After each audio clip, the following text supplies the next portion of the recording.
The hard freeze may be over, but watch out for scammers trying to take advantage of you while you are waiting for those repairs to be finished. This month, with bad weather moving across the country, the Federal Trade Commission is now warning consumers to be on guard. Our Grace White is here this morning with what you can do to protect your money. Grace, good morning. Good morning. These scams can really target anyone, people who had pipes freeze and people who didn't. Sometimes scammers will go into certain neighborhoods actually fishing for victims. It's called a utility imposter scam, and here's what to watch out for. After a weather event, someone will call or knock at your door saying they need to repair or replace some equipment. Then they ask you to pay, but don't. That's one of the first warning signs it's a scam. But if you do have damage and you're looking for a contractor, make sure you hire someone who is licensed and insured. You want to ask them for proof of insurance, and this is very important, a written contract. The Greater Houston Builders Association also talked with us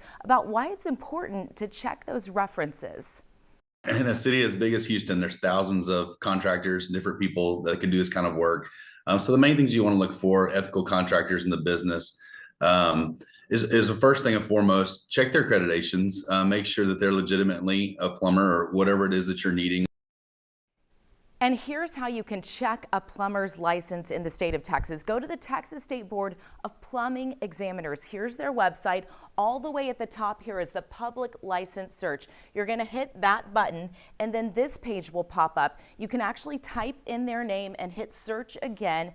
You'll see if their license is current, and you can also check their discipline history, which could help you decide whether or not you want to hire them.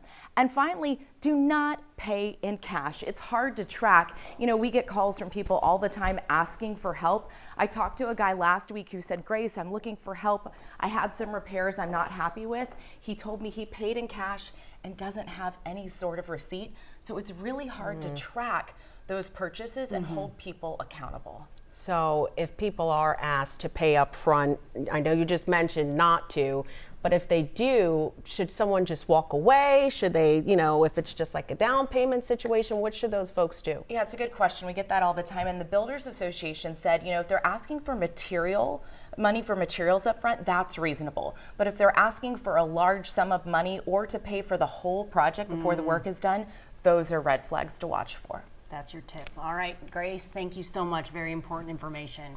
All right, if you have a problem, Grace can help. Send her an email to gracecanhelp@khou.com, or you can also call her at 713-521-HELP. We'll be right back.